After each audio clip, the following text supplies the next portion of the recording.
Okay, so ladies and gentlemen, in the yesterday's class, we talked about the protocols, and today we are talking. We started yesterday as well, and the topic yesterday we started was the protocol suite or protocol suite. What it means? It means that yesterday we have seen many protocols.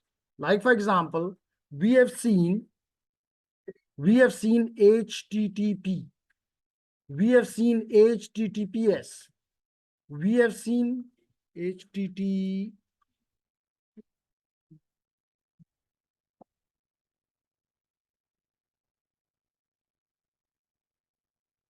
HTTPS.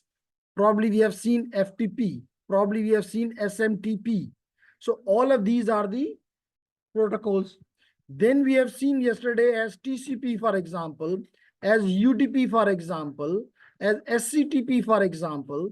Then we saw IP version 4, IP version 6.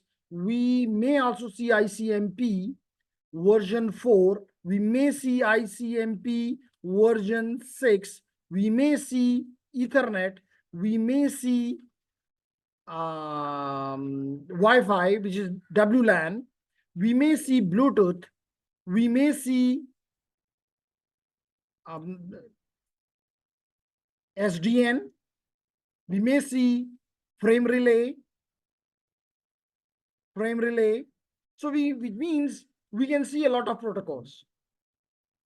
Just writing these protocols, Ali, means that I want to demonstrate, I want to show you that there are numerous protocols which are available for us. For what purpose? It may be, some of the protocol may be for routing purpose, some of the protocol may be for communication purpose, some of the protocol may be for network discovery, maybe. So we have seen these categories as well in the yesterday's class, if you remember.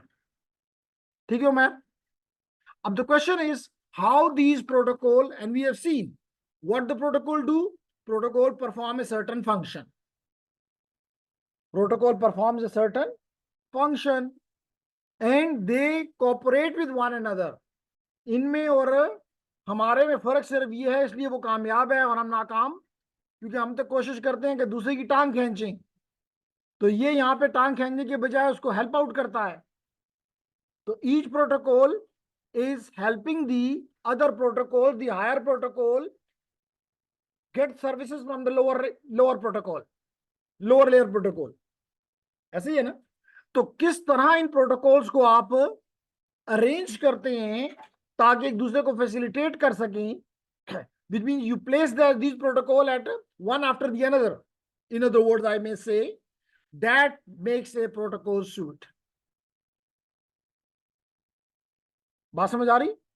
अगर मिसाल के तो आपने, क्योंकि layers पड़ी हुई हैं, अब आपको पता है कि हमारे पास 4 किस्म के, अभी आप दोबारा भी देख लेंगे, 4 किस्म के डिफरेंट मॉडल्स, सूट्स मौजूद हैं या मौजूद थे. इससे ज्यादा थे लेकिन प्रोमिनेंट 4 थे. One was the TD, one is the TCP/IP model, and I don't remember, but I think I yesterday showed you by using a tool. Sorry, I don't know the name of that tool. आप बता देंगे कौन सा tool हमने इस्तेमाल किया था कल? वायरशॉक. तो क्योंकि कल ए सेक्शन में एक अच्छी स्टूडेंट ने कहा कि, मैंने कहा जी ये लेयर्स, कहती हैं ये लॉजिकल हैं, यानी कि ये वर्चुअल हैं. तो वर्चुअल तो वो चीज होती है जो दिखाई ना दे, जो एग्जिस्ट ना करे, रियलिटी में ना हो. कहते नहीं वर्चुअल इमेज है. वर्चुअल इमेज का मतलब है कि the lights are not converging there and the image is not there. तो सिमिलरली जब हम कहते हैं कि वर्चुअल है, इसका मतलब है कि दैट नॉट डजंट एग्जिस्ट. लेकिन कल आप लोगों ने वन ऑफ द वे जो विच आई अडॉप्टेड, कि आई यूज द टूल, और योर नेम, सिग्मा ने हमें बताया कि उस टूल का नाम था वायरशॉक. आल्दो कुमार ये भी बता सकता है कि इसी टूल का पुराना नाम क्या था? पुराना नहीं, नए के साथ ही गुजारा करना है. जी अली आप बताएंगे? जी नए के साथ गुजारा करना है. तो एक ही बंदे, मुझे लग रहा है कि दिलबर के अलावा कोई नहीं, दीदार के अलावा कोई नहीं बताएगा. नहीं सही है जी. कहता है इथीरियल नहीं बताऊंगा। क्या नहीं बताऊंगा? इथीरियल नहीं बताऊंगा। तो ethereal was the old name for the same truth. ठीक है जी। तो कहने का मेरा मकसद यह है, और आपने कल देखा कि दीज प्रोटोकॉल्स वर एक के बाद दूसरा, they were in a sequence, they were arranged in a sequence, which means what they were showing me, the protocol suite. And which protocol suite? TCP IP protocol suite. इसके मतलब they really exist. This is not something imaginary, this is not something virtual. मेरी बात समझ आ रही है? एक और तरीके से भी ये चीज आपको दिखाई जाएगी, and that is through packet tracer. वहां पर भी मैं आपको ये दिखाऊंगा कि देखो, एक लेयर दूसरी लेयर के साथ एक के बाद दूसरी लेयर, और हर लेयर के अंदर कोई फंक्शनैलिटी, और ये फंक्शनैलिटी कौन परफॉर्म करता है जी? सवाल पसंद नहीं आया, नाम बता दें। शाह साहब, ये प्रोटोकॉल, ये फंक्शन कौन प्रोवाइड, ये लेयर में जो फंक्शन है ये कौन परफॉर्म करता है? प्रोटोकॉल। तो यानी वहां पे आपको प्रोटोकॉल दिखाई देने चाहिए। तो कल हमने ना सिर्फ प्रोटोकॉल्स देखे, बल्कि हमने कहा कि हर प्रोटोकॉल अपना हेडर लगाता है। क्यों सिर्फ का? तो उस अमल को क्या नाम दिया जाता है? इनकैप्सुलेशन। तो हमने देखा कि वाकई अगर हमने कहा कि 20 बाइट्स हैं या 40 बाइट्स हैं या 8 बाइट्स हैं, वट एवर, हमने देखा वाकई वो उसी हालत में मौजूद थे। इसका मतलब कि ये कोई अलिफ लैला की कहानी नहीं सुनाई जा रही होती, that is something which is reality. कुछ बात समझ आ रही? क्लियर जी? तो अगर मैं आपसे पूछ लूं कि अली, SCTP चलें, UDP, आपको स्क्रीन पे, सॉरी स्क्रीन तो चली गई, SCTP UDP प्रोटोकॉल जो है किस लेयर पे है? ट्रांसपोर्ट लेयर पे। आगे आ जाए जी। ठीक है, दो, that is at the transport layer. इसी तरह अगर मैं कहूं कि जी IP v6 किस लेयर पे है? Network layer. तो मैंने यहाँ बन लिखे भी उसी, सॉरी आपको नजर नहीं आ रहा, मैंने उसी तरह लिखा कि जी एप्लीकेशन लेयर, फिर ट्रांसपोर्ट लेयर, फिर नेटवर्क लेयर या इंटरनेट लेयर, और फिर डेटा लिंक लेयर पे जो प्रोटोकॉल्स हैं मैंने उसी फॉर्मेट में आपकी स्क्रीन पे भी लिखे, ताकि आपको समझ आए कि they exist one after the other, and one is all the function of the protocol definitely they provide, लेकिन it provide some additional work as compare to the work which has been done by the other protocol. जैसे मिसाल के तौर पे हमने आपसे पहले कहा था कि अगर फॉर एग्जांपल आपने टिकट लेना है, तो अब टिकट पहले लेना होगा, टिकट लेने से पहले, सॉरी, टिकट लेने से पहले आपको वीजा लेना है, वीजा लेने से पहले आपको पासपोर्ट लेना है। तो इसका मतलब these functions exist one after the other. Okay, तो लेडीज एंड जेंटलमैन, हमारा कल का जो लेक्चर था that was about the protocols. हमने देखा कि हमारे पास डिफरेंट प्रोटोकॉल्स हैं, और हर प्रोटोकॉल का अपना एक फंक्शनैलिटी है। मिसाल के तौर पे अगर हम कहेंगे जी HTTPS है, तो ये भी एक प्रोटोकॉल है। अगर हम कहते हैं HTTPS, HTTP और HTTPS है। अगर हम कहते हैं मिसाल के तौर पे FTP है, मिसाल के तौर पे हम कहते, सॉरी, अगर हम कहते हैं FTP है, हम कहते हैं SFTP है, SFTP है जी। सर ये नजर नहीं आ रहा ब्लैक पेपर सर, विजिबल नहीं। ओके,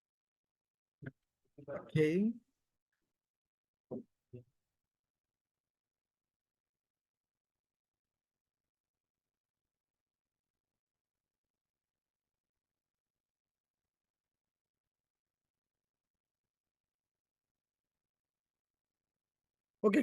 तो लेडीज एंड जेंटलमैन, हम कह रहे हैं कि जी हमारे पास क्या है? प्रोटोकॉल्स हैं। हमारे पास क्या है? प्रोटोकॉल्स हैं। हमने ये कहा ना कल के लेक्चर में, मिसाल के तौर पे हमने कहा कि जी हमारे पास HTTP है, हमारे पास HTTPS है, हमारे पास FTP है, हमारे पास SFTP है, हमारे पास SNMP है, SM message transfer protocol, TP, SMTP है, हमारे पास IMAP है, हमारे पास POP है। मिसाल के तौर पे तो हमने कुछ प्रोटोकॉल्स के नाम लिख लिए। हर प्रोटोकॉल का अपना कोई फंक्शन है। इसी तरह मिसाल के तौर पे हमने कहा कि जी हमारे पास प्रोटोकॉल है, फॉर एग्जांपल यूडीपी है, एसटीपी है, एससीटीपी है, हमारे पास टीसीपी है, प्रोटोकॉल है। इसी तरह हमने कहा कि जी हमारे पास आईपी वर्जन 4 है, हमारे पास आईपी वर्जन 6 है, हमारे पास आईसीएमपी है, हमारे पास आईसीएमपी वर्जन 6 है। ठीक है, ये भी प्रोटोकॉल्स हैं। इस तरह हमने कहा फॉर एग्जांपल हमारे पास इथरनेट है, हमारे पास डब्ल्यू लैन है, हमारे पास डब्ल्यू लैन है, हमारे पास और इथरनेट में और डब्ल्यू लैन में भी बहुत से फ्लेवर्स हैं। हमारे पास ब्लूटूथ है, हमारे पास जिगबी है, हमारे पास एटीएम है, हमारे पास एसडीएन है, वगैरह वगैरह वगैरह। तो मुख्तलिफ प्रोटोकॉल्स हैं।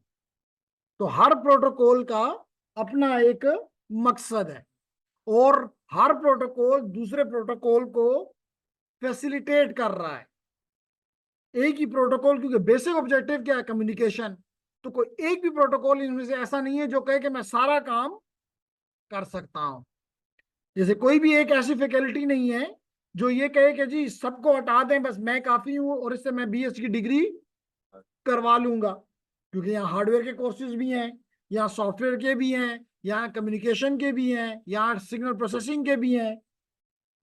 तो इसलिए मल्टीपल प्रोटोकॉल्स यानी टीचर्स चाहिए। इसी तरह हर प्रोटोकॉल किसी दूसरे प्रोटोकॉल का की मदद लेता है और इस तरह वो आगे बढ़ता है। क्लियर है, बात समझ आ गई? अब प्रोटोकॉल सूट का क्या मतलब है कि जब ये तमाम प्रोटोकॉल्स जो मैंने आपको स्क्रीन पे लिखे, ये एक दूसरे के साथ अटैच हो जाते हैं, कम्युनिकेट करते हैं, फैसिलिटेट करते हैं एक दूसरे को, ताकि ओवरऑल कम्युनिकेशन अकर हो सके। इस अमल को कहते हैं प्रोटोकॉल स्वीट। इस अमल को कहते हैं protocol sweet.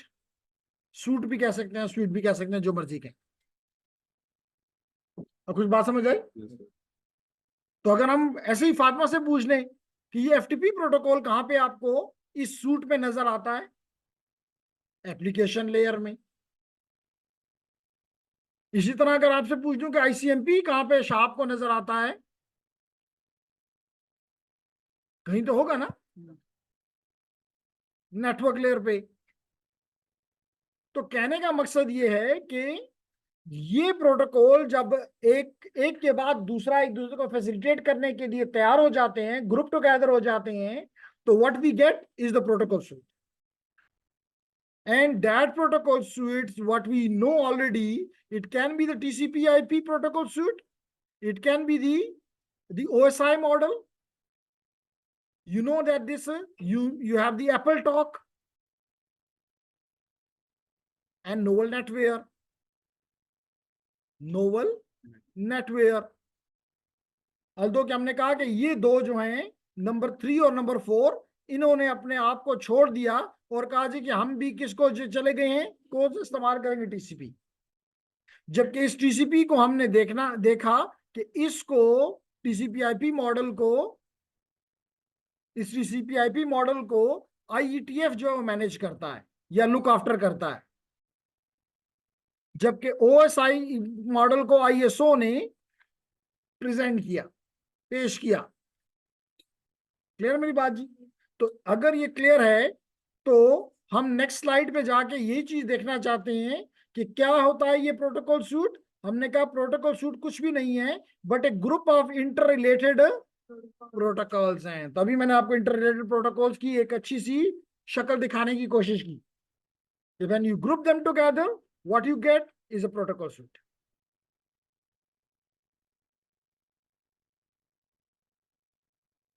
And what are the protocols, वेरीनेस। और क्या कहता है, मकसद क्या है, to perform a communication function. Overall objective तो यही है। इसी तरह कहता है कि प्रोटोकॉल क्या है, सेट ऑफ रूल्स हैं।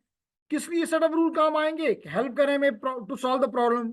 और प्रॉब्लम क्या है, successful communication, to achieve the successful communication. तो इसमें क्या होता है प्रोटोकॉल सूट में कि we have the protocol in the higher layer, we have the protocol in the lower layer. तो हायर लेयर कुछ काम कर लेती है और अगले काम के लिए लोअर लेयर के हवाले कर देती है, लोअर लेयर अपनी मुताबिक जो उसकी फंक्शनैलिटी है वो कर देती है और अगली लेयर को पास ऑन कर देती है। इस तरह that protocol suit overall achieve the goal of successful communication. Clear? फिर हमने इसी चीज को यहां पे एक्सप्लेन किया। तो जैसे मैंने आपको बताया कि there are 4 models, one is the TCP/IP model, the other one is ISO model given by the OSI model given by the ISO. The third one is by the AppleTalk and the fourth one is from the Novel Netwear. तो हर एक में layers हैं, क्योंकि हर एक को पता है कि अकेला इस टास्क को करना मुमकिन नहीं है। लेकिन as far this course is concerned, we are more tilted towards this model, which is the TCP/IP model. Clear है मेरी बात? तो हमने यहां पे कहा कि जी पहला क्या है, जिसे मैंने पहले बताया आपको, is the TCP/IP model which is being maintained by the, जैसे मैंने पहले बताया, internet engineering task force. The second one is the OSI model which was standardized by the ISO and the ITU. ISO and the ITU. इसका मतलब IETF क्या है? Standardisation body. ISO क्या है? Standardisation body. ITU क्या है? Standardisation body. IEEE क्या है? Standardisation body. NC क्या है? Standardisation body. क्लियर होगी मेरी बात? और आपको तो पहले से पता है कि जी ओपन का क्या मतलब होता है और प्रोप्राइटरी का क्या मतलब होता है, प्रोप्राइटरी सूट का क्या मतलब होता है और ओपन का क्या मतलब होता है।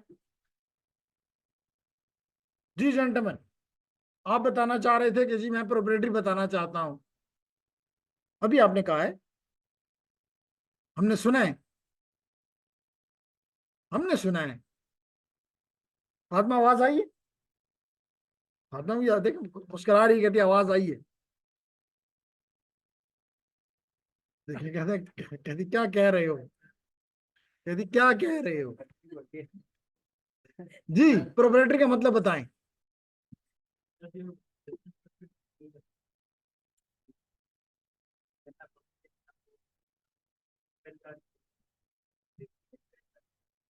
प्रोप्राइटरी का मतलब ये होता है, प्लीज, जिसको इस्तेमाल, जो कि किसी किसी का ओपन होता है to all, which can be use with an open license by anybody and anybody can change it as well if desired. मिसाल के तौर पे मैंने आपको एग्जांपल ये दी थी कि अगर माइक्रोसॉफ्ट है, तो अगर मैं आपको कहूँ कि जी माइक्रोसॉफ्ट 10 जो विंडोज 11 है उसमें कुछ मसले हैं, जरा वो मुझे हल कर दो, तो can you do? No. Why? Because you don't have any access to the code that is only available with the Microsoft. At the most what you can do, you can report it to the Microsoft, bas.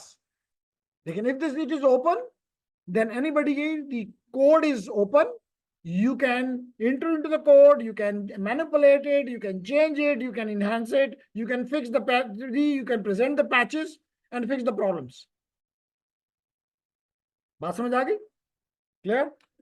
तो इसमें जो Apple talk है और novel Netware है, उसके क्या नुस्खे वो हैं, ये प्रोप्राइटरी थे, तो they went also to the open source.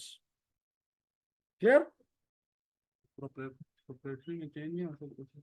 Proprietary sir वो कब नहीं चेंज करेगी, जो भी आपको, आपने देखा होगा कि आपको विंडोज की तरफ से कई वो आती हैं, फिक्सेस आती हैं। मिसाल के तौर पे अगर मैं यहाँ पे लिखूं अपडेट्स, अगर मैं यहाँ पे लिखूं updates, check for updates now, ladies and gentleman, if I click it, तो अब देखें these are the updates from the window. तो कहता है कि जी माइक्रोसॉफ्ट के पास आओ, check for updates where, Microsoft. इसका मतलब है कि मैं किसी और से इसका अपडेट नहीं मांग सकता। क्लियर हो गया? Okay. The same is with the, for example, if you want to make some changes in Microsoft Word or Access or Excel or PowerPoint or Visio, sorry, you can't. Only the solution will come from Microsoft. Clear जी? The next is here. तो यहां पे वो बता ये रहा है, और पिछली पीछे उसमें ये उसने बताया कि एक लेयर के बाद देखें यहां पर भी वही उसी किस्म के प्रोटोकॉल के नाम लिखे हुए हैं। मिसाल के तौर पे HTTP, DNS, DHCP, FTP। ठीक है, तो अगर हम पूछ लें,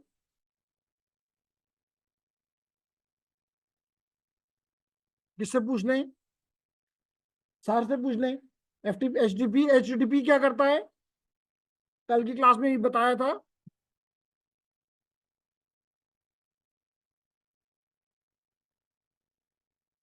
जी, वेब क्लाइंट और वेब सर्वर के दरमियान कम्युनिकेशन के लिए सिर्फ आप उसको और पर्पस के लिए आप मिसाल दो, उससे फाइलें अपलोड नहीं करवा सकते, वो भी कम्युनिकेशन है। तो your answer was quite broad, quite generic. तो as engineer we don't expect that. तो your answer should be HTTP is used for communication between the web client and web server। ठीक है ना? तो can you Guncha give an example of the HTTP client? Have you ever used?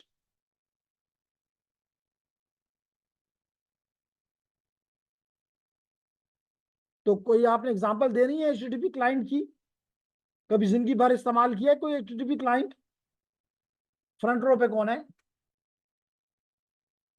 Ji? Your name? हिरा। तो हिरा जो है वो first row पे है। Have you ever used any HTTP client? Chrome, Firefox, Edge, लाजमी नहीं कि माइक्रोसॉफ्ट, किसी का भी हो सकता है। अब फायरफॉक्स तो माइक्रोसॉफ्ट का नहीं है, क्रोम भी इसका नहीं है, गूगल का है। तो किसी भी कंपनी का हो सकता है, आप अपना भी लिख सकते हैं। तो it is an application.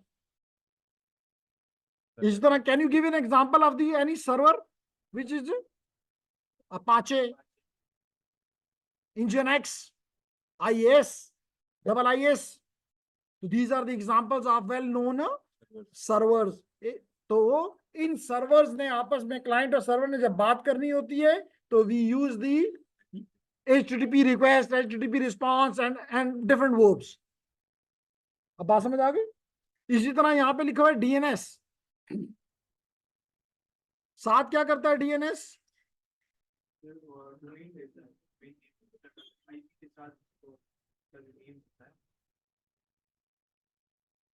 Example Google है, तो उसकी अपनी आईपी है, बट हर कोई आईपी तो याद नहीं कर सकता, तो उसको वो गूगल जो नेम है उसका, तो वो आईपी। तो यानी कि हमें बताना है, ये चाहता है साथ कि जनाब आप किसी भी URL, क्योंकि हमारे लिए एज ए ह्यूमन URL को याद करना आसान है, चाहे वो facebook.com है, चाहे वो youtube.com है, चाहे वो whatsapp.com है, चाहे वो netcat.com है।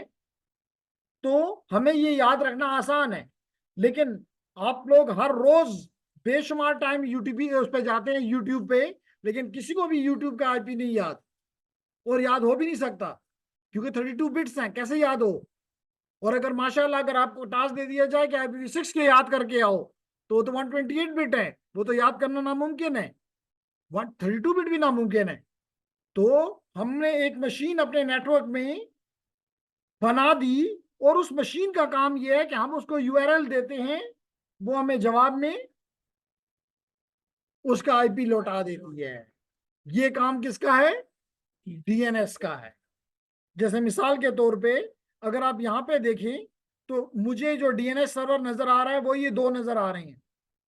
मुझे कहा गया कि आप इन दो सर्वर्स को में से किसी एक को भी इस्तेमाल कर सकते हैं। जो पहला वाला है वो ग्लोबल है, जो दूसरे वाला है वो हमारा लोकल है, UET का। तो जब भी मुझे कहीं भी जाना होता है, जैसे आपको कहीं भी घर से बाहर जाना होता है, तो आप घर में किसी से जाके परमिशन लेते हैं। तो यहां भी आप, इसका मतलब है कि आप सबसे पहले आपने चाहे यूट्यूब पे जाना है, आप यूट्यूब पे नहीं जाएंगे, आप पहले इसके पास जाएंगे और उसका IP लेंगे, और फिर यूट्यूब की तरफ जाएंगे। क्लियर होगी मेरी बात? इसी तरह यहां पे लिखा हुआ था DHCP, और DHCP यहां भी लिखा हुआ आपको नजर आ रहा है। ठीक है ना जी? यहां भी नजर आ रहा है कि जी लाजमी तौर पे मुझे मेरा DHCP सर्वर के बारे में पता होना जरूरी है।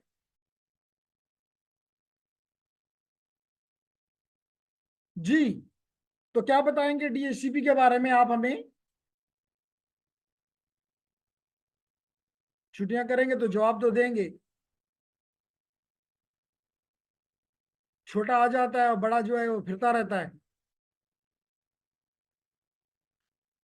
तो क्लास भी इंपॉर्टेंट है। जी हेरा के साथ कौन है? फरियाल। फरियाल भी कभी कभी आती है, तो बताए फिर डीएचसीपी किसे कहते हैं? यानी ये सारी चीजें जो अभी आपको नजर आ रही हैं कि मेरा आईपी ये है, मेरा सबनेट मास्क ये है, मुझे ये आईपी सुबह 8:38 में मिला था, मुझ और क्योंकि उस वक्त मैंने ये आउटपुट लिया था, मेरा गेटवे ये है, मेरा डीएचसीपी ये है, मेरा डीएनएस ये है। मुझे किसने कहा? डीएचसीपी ने कहा। किसने कहा? डीएचसीपी ने कहा। जो कि ये सामने आपको नजर आ रहा है।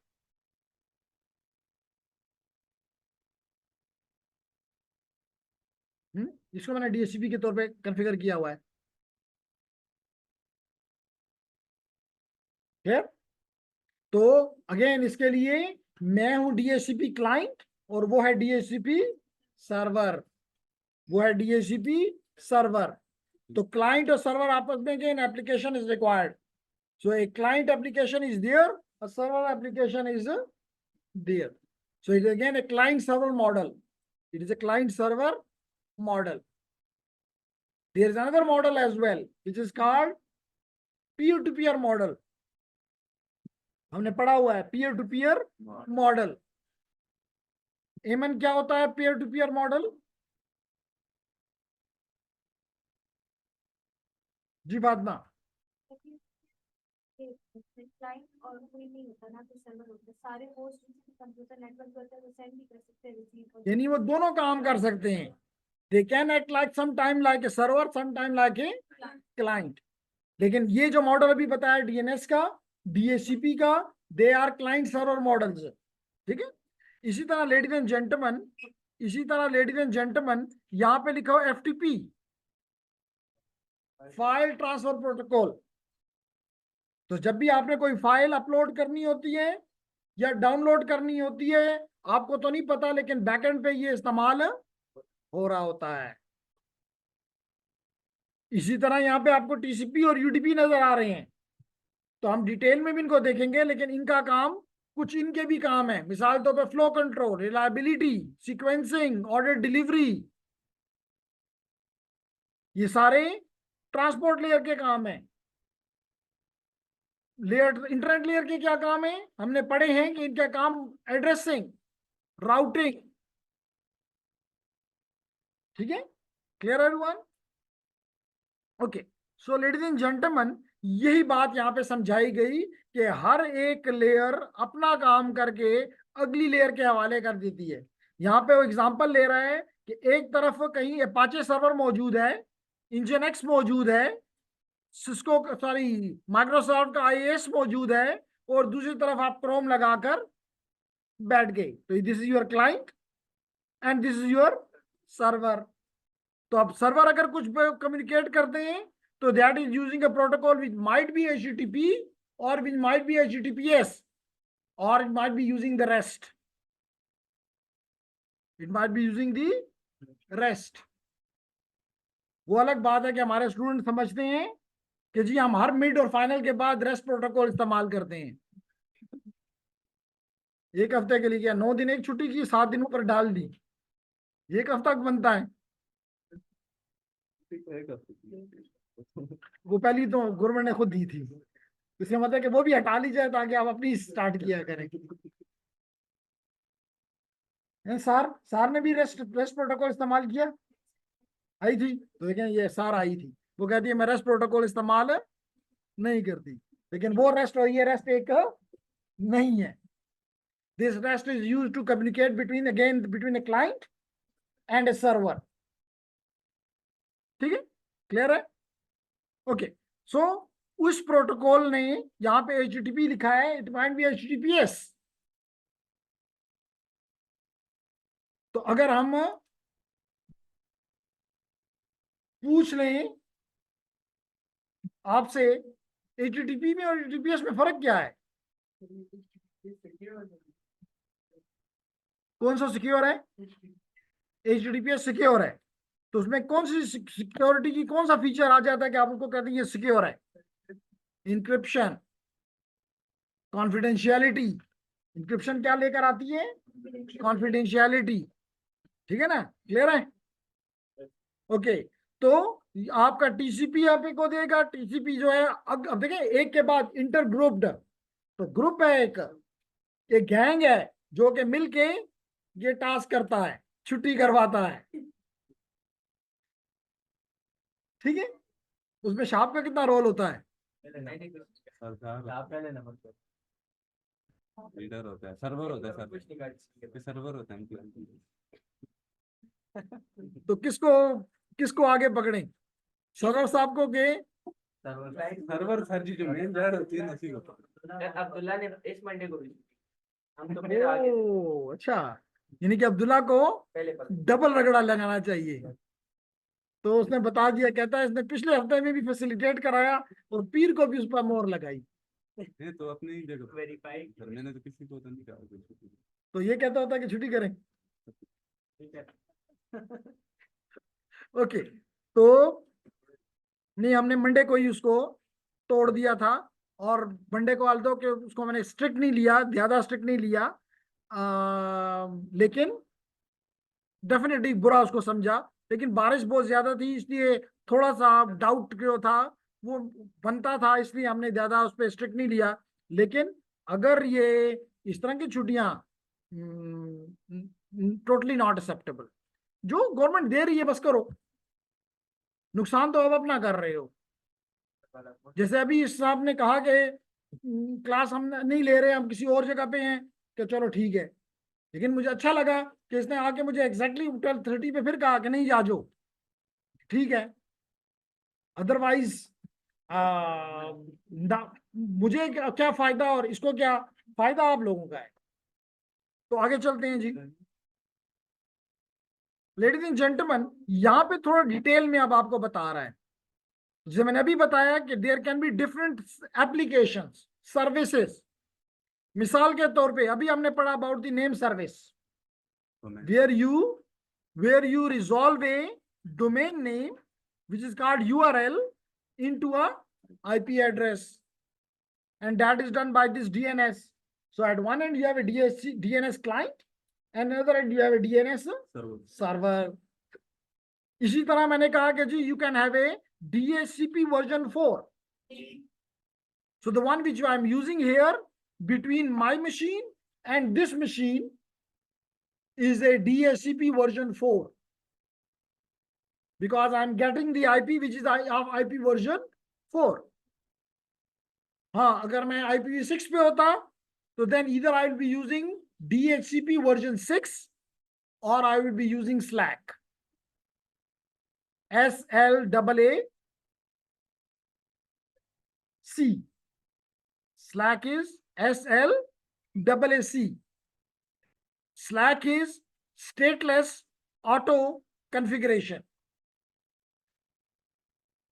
स्टेटलेस का मतलब ये है और स्टेटफुल का मतलब ये है कि नो, स्टेटलेस और स्टेटफुल का ये मतलब है, स्टेटफुल का ये मतलब होता है जेंटलमैन कि जो ये आईपी दे रहा है, अगर इसने मुझे ये आईपी दिया हुआ है, मिसाल के तौर पे ये आईपी इसने मुझे दिया हुआ है 103, नो ऐसे मत बोलो, 192.168.0.103, ये ना, इसके पास ये इंफॉर्मेशन मौजूद है। इसने अपने पास ये महफूज की हुई है कि एहसान को मैंने, यानी कि इस मैक एड्रेस को मैंने ये एड्रेस 8:38 पे दिया है और मैं इसे वापस 9:38 पे ले लूंगा। तो ये इंफॉर्मेशन इसने अपने पास रिकॉर्ड की हुई है। तो अगर इस किस्म का सिस्टम हो तो हम उसे कहते हैं स्टेटफुल है। क्या है? स्टेटफुल है। लेकिन अगर ऐसा हो कि इसके पास ये इंफॉर्मेशन ना हो, बस जिसको भी आईपी मिलता है वो इस्तेमाल करें, लेकिन इसके पास कोई इंफॉर्मेशन नहीं है कि किसके पास क्या आईपी दिया गया है, इसको कहते हैं स्टेटलेस।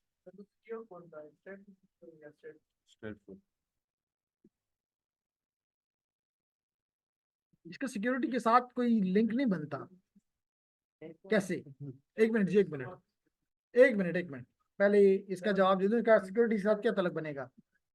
क्या करे? एक्सेस करे सर। इसको कोई एक्सेस करे तो इसको इलीगल, इसको इसमें इसमें जो है वो दो चीजें हैं। वन इज ऑथेंटिकेशन और दूसरा ऑथोराइजेशन। तो इसको कोई एक्सेस नहीं कर सकता बगैर बगैर इसके एडमिनिस्ट्रेटर के। तो ज्यादा से ज्यादा आईपी देख ले, आप देख लेगा वो तो ऐसे भी देखा जा सकता है। इसके थ्रू जाने की जरूरत क्या है? फिजिकल एड्रेस तो किसी का भी पता नहीं होता। मिसाल के तौर पे आपकी मशीन का है, मुझे किसी सूरत भी नहीं पता कि आपका मैक एड्रेस क्या है। मुझे गूगल का भी मैक एड्रेस नहीं पता, मुझे फेसबुक का भी मैक एड्रेस नहीं पता। मैक एड्रेस तो फ्लैट एड्रेस है, वो नहीं मालूम, डायरेक्टली मालूम नहीं हो सकता। तो मतलब इसका जो आईपी वो डिसाइड हुआ है ना सर, जेंटलमैन सिर्फ बात मुझसे कर सकते हैं, आपस में नहीं। जी जो आईपी एड्रेस डिसाइड हुआ है, जी तो इसको तो पता है ना कि मैंने इस आईपी एड्रेस को, इस फिजिकल एड्रेस को ये डिसाइड किया। बिल्कुल जी। सर इसको तो पता है। तो ये तो आपका आपका आपका डिवाइस है, आपके अगेंस्ट तो काम नहीं कर सकता। हैक कर दे तो इसका मतलब ये कि आपका वो इंटरनल यूजर है। और अगर आईपी वो यहां से देखता है तो आईपी तो मैं आपका बगैर इसके भी देख सकता हूँ। मतलब इसके इसमें जाए बगैर, अगर आप मेरे लैन में हैं, इवन मेरे लैन में नहीं भी हैं, मैं फिर भी आपका आईपी देख सकता हूँ। मैं आपका ऑपरेटिंग सिस्टम देख सकता हूँ, मैं आपकी एप्लीकेशंस देख सकता हूँ। तो अगर कोई यहां से भी देखता है तो उसकी मर्जी है, मैं नहीं कहता कि नहीं हुआ है, लेकिन ये एक जगह नहीं है। मैं इसको इसके बगैर भी आप तक पहुंच सकता हूँ। जी कह रहे हैं आप तो हैकर हैं। ओके। तो हम सोच तो रहे हैं कि हम उसमें समर में एक एथिकल हैकिंग पे कोर्स ऑफर करें स्टूडेंट्स के लिए, ताकि before going into the market they should have at least some knowledge about the ethical hacking. Anyhow, तो ये तो हो गया आपका सवाल। किसी ने इधर से कोई क्वेश्चन करने की कोशिश की थी? है कोई क्वेश्चन?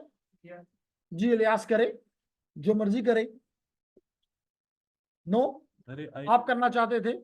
उसके पास परमिशन नहीं कि मैंने किस मैक को कौन सी आईपी दी है ना, तो फिर वो लीज टाइम तो नहीं होगा वापस, तो वो फिर नहीं ले सकेगा। सीधे service load by time depend करता है, लेकिन अगर आपने आईपी दिया और उसने अपना, मतलब अगर आप उसका सिनेरियो समझें तो फिर हमें क्लियर होगा कि अगर लीज टाइम उसमें होना चाहिए या नहीं होना चाहिए। तो क्योंकि वहाँ आईपी एड्रेसेस काफी हैं तो प्रॉब्लम वहां पे लीज टाइम की, लेकिन अगर डीएचसीपी स्टेटफुल है तो फिर जरूरत है। मैंने कहा उसमें दो हैं, एक स्टेटफुल है तो वहां पे जरूरत है। अरे आईपी वर्जन 4 और 6 में क्या फर्क होता है? आईपी वर्जन 4 और 6 में बड़ा फर्क, एक फर्क तो बहुत है। एक मेजर फर्क यह है कि आईपी वर्जन 4 जो है वो 32 बिट का एड्रेस है। इस वजह से उसके टोटल, क्योंकि आप इंजीनियर हैं अब्दुल्ला, तो आपको पता है कि जितने बिट्स होते हैं उतनी कॉम्बिनेशन पॉसिबल होती हैं। इसका मतलब अगर आपके पास 3 बिट्स हैं तो इसका मतलब 2 पावर 3 यानी कि 8 कॉम्बिनेशन पॉसिबल हैं। इसका मतलब कि आपके पास अगर 32 बिट्स हैं तो 2 पावर 32, इसका मतलब है कि आप 4.3 बिलियन एड्रेसेस पॉसिबल हैं। 4.3 बिलियन एड्रेसेस पॉसिबल हैं। और आगे जाके बताएंगे कि इनमें से हाफ ऑफ दी एड्रेसेस जो हैं वो फातिमा कहती है वो तो जाया हो जाते हैं। इसका मतलब कि तकरीबन कोई 2.5 बिलियन के आसपास एड्रेसेस रह जाते हैं, बाकी यूजेबल नहीं है। तो अगर ये कंडीशन है तो हमारे पास डिवाइसेस तो तकरीबन 20 से 21 बिलियन है। तो इस 2.5 बिलियन से हम 21 बिलियन को सर्व करना मुमकिन नहीं है। इसलिए हमने IPv6 में गए, क्योंकि उसमें 128 बिट है। और अगर 128 बिट है तो इसका मतलब 2 की पावर 128। इसका मतलब यह है कि 3.4 इंटू 10⁻38। तो समझते हो कि बिलियन का मतलब 10⁻9 और 10⁻38। I hope you understand the difference between the two. क्योंकि अगर 8 इवन 9 से 10 होता है तो इसका मतलब 10 टाइम इंक्रीज। अगर 10 से 11 होता है तो इसका मतलब 100 टाइम इंक्रीज। तो समझ लो कि 10⁻38 हो जाए तो कितना टाइम इंक्रीज। तो that is the major difference. Okay जी। तो जेंटलमैन हम बात ये कर रहे थे कि हर प्रोटोकॉल का अपना एक मकसद है जो कि आपको थोड़ा थोड़ा समझ आ रहा है। इसी तरह अगर आपने मेल करनी है तो अभी मैंने बताया था SMTP, simple message transfer protocol. This protocol is used, SMTP is used to upload your mail to the server. Because again, you become a email client, and for example, Gmail becomes your server. You become the client and Yahoo becomes the server, or you become the client and your organization becomes the server for you. So in this case, when you will be uploading your mail, you will be using SMTP. Clear? और अगर sir आपने email अपनी server से उठानी है, लाजमी तौर पे अगर किसी ने आपको ईमेल किया और आपके सर्वर पे चली गई तो आपने सर्वर से उठानी है, उसके लिए क्या इस्तेमाल करेंगे? POP3 इस्तेमाल करेंगे, IMAP इस्तेमाल करेंगे. क्या इस्तेमाल करेंगे? IMAP और POP3. क्लियर हो गया? इसी तरह अगर आपने अपलोड करना है तो यू कैन यूज FTP, और अगर आपने सिक्योर अपलोड करना है, अपलोड और डाउनलोड करना है तो SFTP,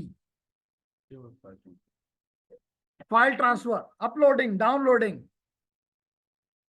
इसी तरह अगर आपने एक छोटा ट्रिवियल उसी तरह का एक प्रोग्राम है जिसका नाम रखा गया TFTP, trivial FTP, minor FTP जिसको आप कह सकते हैं, तो मोस्टली अगर हमने एक मशीन से दूसरी मशीन तक कुछ चीज ले जानी होती है तो instead of this heavy FTP use करें, we can use the smart TFTP as well.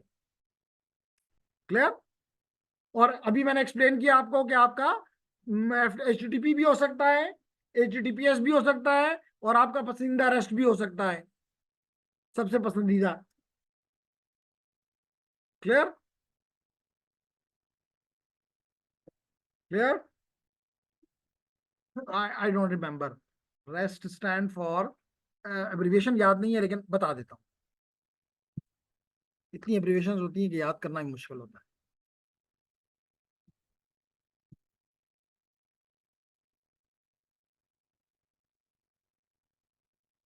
Restful something है. Representational state transfer, representational state transfer. Clear everyone? Good. तो अब आपके क्या करना है, इनमें से किसी भी मशीन ने, किसी भी सर्विस ने, किसी भी एप्लीकेशन ने डिसाइड करना है कि whether to go to the TCP और UDP, but mostly not both, either TCP or UDP.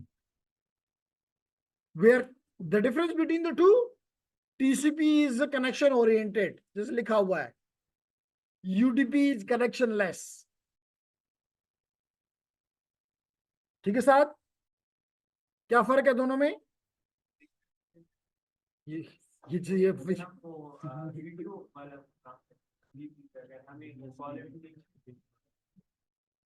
फर्क बताएं जी कनेक्शन ओरिएंटेड और कनेक्शनलेस में.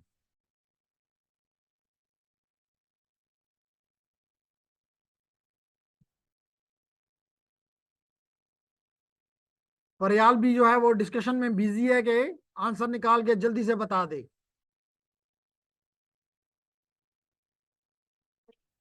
और दो जो लास्ट पे है वो तो आज बड़ी महफूज है, हर खतरे से महफूज जी. तो बस बता देंगे जी, क्या क्या बताएंगी दोनों में डिफरेंस? जी बोलें.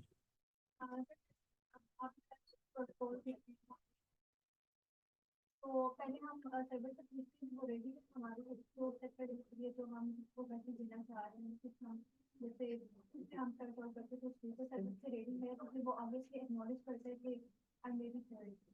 यानी कि योर नेम लाइबा. लाइबा ये कहना चाह रही है कि पहले 3-वे हैंडशेक होता है, उसमें हम उससे पूछते हैं सिंग पैसे पे करके, जी I want to talk to you, it's like hello अस्सलाम वालेकुम, एंड यू से वापस में वालेकुम अस्सलाम. इसका मतलब है कि yes we are ready to talk to one another. A communication channel has been established, a connection has been established, not a channel but a connection has been established.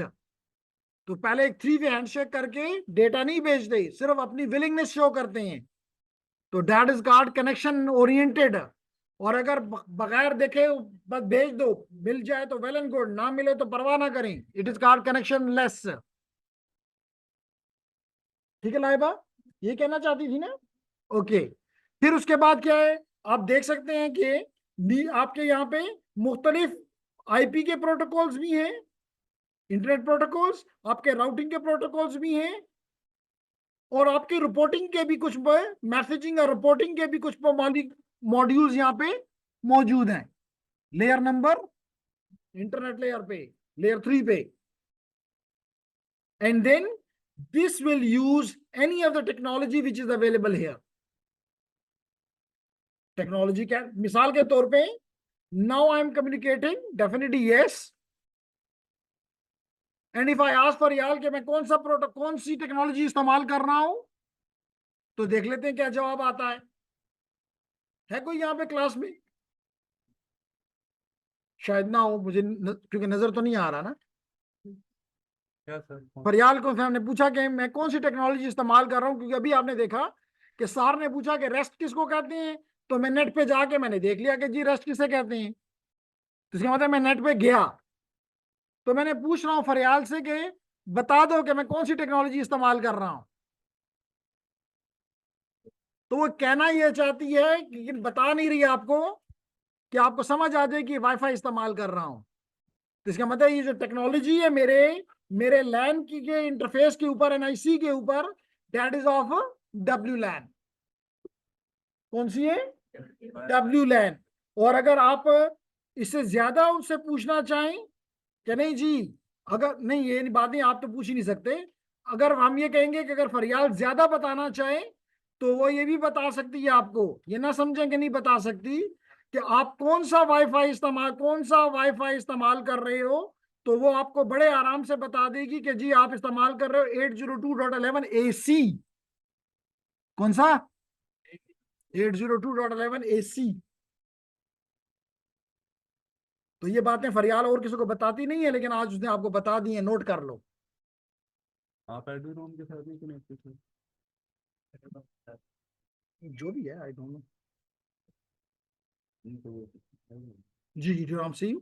और इडियोराम में हम दोनों जिस स्टैंडर्ड पे बात कर रहे हैं दूसरे के साथ, WLAN AC 802.11ac, this is the latest one, approximately latest one, probably it is called Wi-Fi 7.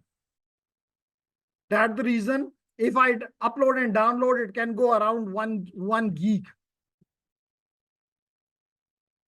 आपके पास ही ना ये पैसों पे आता है। लेकिन हर बंदे का अपना एक शौक होता है, हर बंदे का अपना एक शौक होता है। और मतलब कई लोग होते हैं, they are more interested to have better perfumes, कुछ होते हैं बेटर शूज, कुछ बेटर क्लॉथ्स, खवातीन को बेटर ज्वेलरी, और क्या हील्स होते हैं। तो इनके ये होते हैं। मुझ जैसे बंदे का होता है कि मेरा लैपटॉप तो जबरदस्त हो।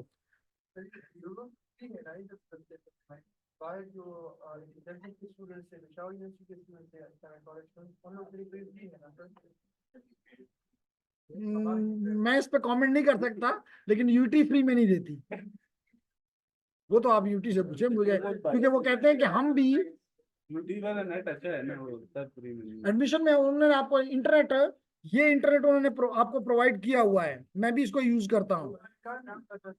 अगर देख लेता हूँ कि अगर काम का नहीं है, तो हम अभी अभी चेक कर लेते हैं जी। वो आप यूनिवर्सिटी से मांगे, 2500 रुपया दो ना, दे देंगे। एनीहाउ, तो बात हम कर रहे थे कि इस हो गया। नहीं होता जी, ऐसी फजूल है। और इस फजूल को अगर हम फर्दर देखें, फजूल तो है, हम स्पीड टेस्ट इसका करते हैं।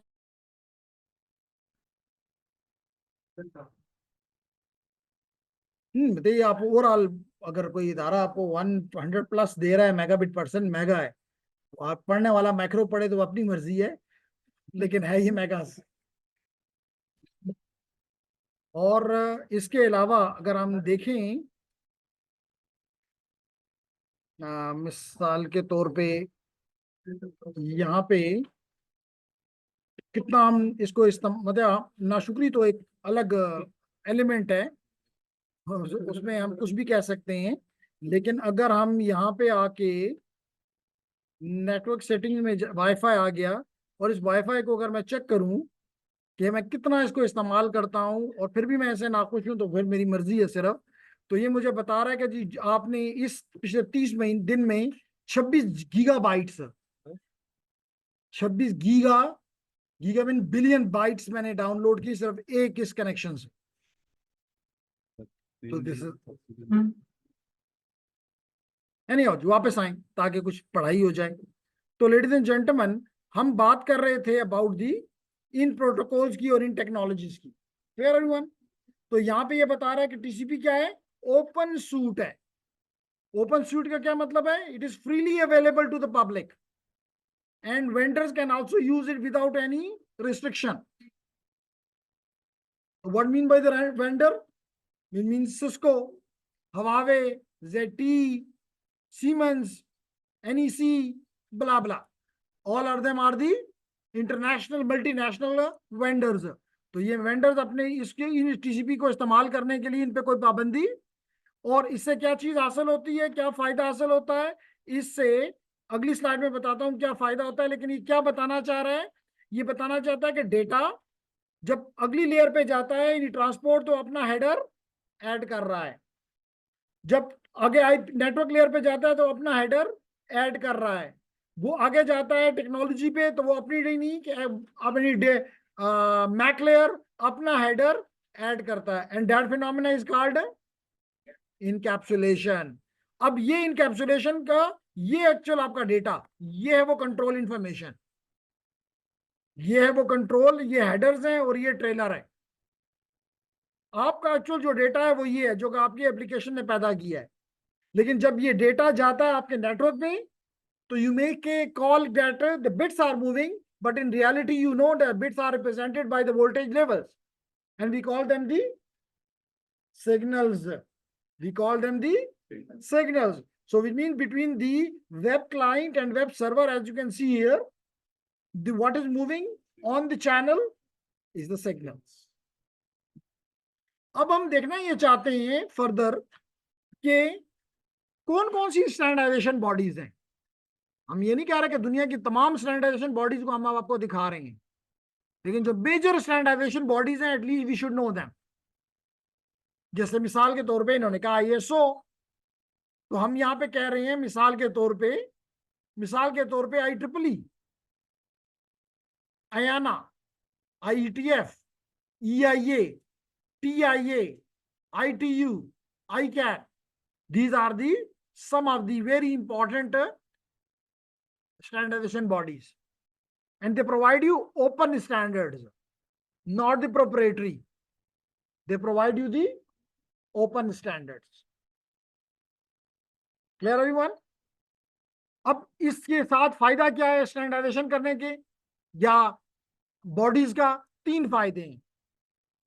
सबसे पहला फायदा इंटरऑपरेबिलिटी, यानी कि इंटरऑपरेबिलिटी का मतलब यह है कि अगर एक तरफ, जैसे मिसाल के तौर पे चले अभी हम बात करते हैं कि अगर मैं देखना चाहूं तो मेरे दूसरे एंड पे इस वक्त इडियोरॉम है, और इडियोरॉम जो है वो ये लगा हुआ है, और ये इडियोरॉम साहब जो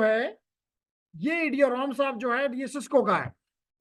तो लेकिन मेरा एंड पे तो सिस्को नहीं लगा हुआ, मेरे एंड के ऊपर तो सिस्को का कार्ड नहीं लगा हुआ। तो इसका मतलब है कि ये दोनों एक दूसरे के साथ इंटरऑपरेटेबल हैं। ये 2 डिफरेंट कंपनीज का मटेरियल है। अगर मैं अभी इनमें से किसी एक पे चला जाऊं तो एक जो है वो तो लिंक्सिस का है, दूसरा जो है वो TP लिंक का है। तो इसका मतलब डिफरेंट कंपनीज का है, लेकिन still they I can connect them. तो why? Because of the standardization bodies, क्योंकि उन्होंने स्टैंडर्ड दिया, और चाहे वो सिस्को है, चाहे वो TP लिंक है, चाहे वो लिंक्सिस है, कोई भी कंपनी है that is using the same standard, That's the reason the interoperability is there, and that is a big advantage. Otherwise मैं यूनिवर्सिटी आता, कहता ओ सॉरी मेरा कंप्यूटर तो नहीं कनेक्ट होता, क्यों? मेरा कार्ड जो है फलानी कंपनी का है, यहाँ पे जो लगा हुआ है फलानी कंपनी का है, ये आपस में बात नहीं कर सकते। तो क्योंकि because of the standards they can talk to each other. Clear? तो ये हो गया पहला फायदा।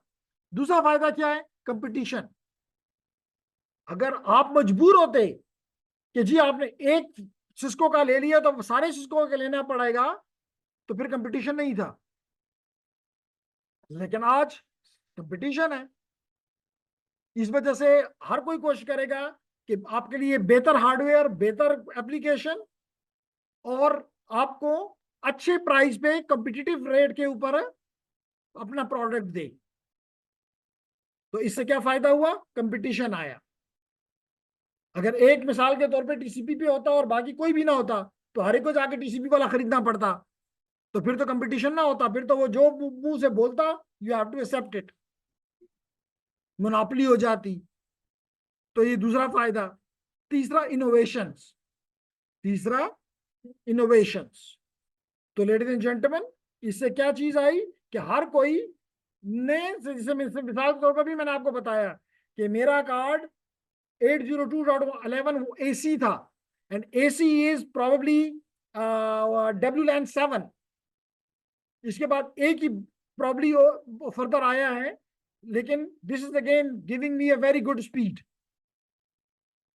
तो इसकी वजह से इनोवेशन से हर कोई नई नई चीज करने की ज्यादा बेहतर से बेहतर, क्योंकि जो ही एसी आया हर कोई कोशिश करेगा कि मैं एसी पे जाऊं, हर कोई कोशिश करेगा मैं AX पे जाऊं। Clear? Then is the ladies and gentleman, is the standardization body जो है ये कोशिश करती हैं, ये दावा करती हैं कि ये वेंडर न्यूट्रल है, यानी कि ये किसी वेंडर के ताबे, किसी वेंडर को सपोर्ट नहीं करती। यानी कि ये सोल्यूशन जो है सिस्को का है, तो बस यही हमने दुनिया पे इंप्लीमेंट करवाना है ताकि सिस्को का इक्विपमेंट पूरी दुनिया में बिके। No, they give a standard and they tell the companies to follow it. That's the reason we can say that they are not pushing Huawei, they are not pushing TP-Link, they are not pushing Siemens, they are not pushing NEC, they are not pushing Ericsson and so on. They are neutral, vendor neutral. And number two, they are non-profitable. ये पैसा बनाने के लिए नहीं है कि जी हमारा standard इस्तेमाल करोगे तो हम इतने पैसे दोगे, नहीं। And established to develop and promote the concept of open standard. Open standard की वजह से interoperability। कुछ बात समझ आ रही? Is it clear? Okay.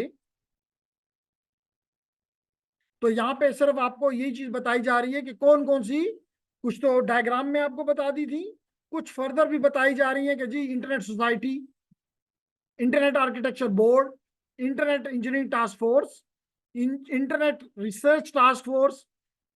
इसी तरह लेडीज एंड जेंटलमैन, इसी तरह AYANA which is Internet Assigned Number Authority, Internet Assigned Number Authority। इसका काम क्या है? आपको IP एड्रेसेस दे, चाहे IPv4 है चाहे IPv6 है, लेकिन थ्रू देयर रजिस्ट्रीज।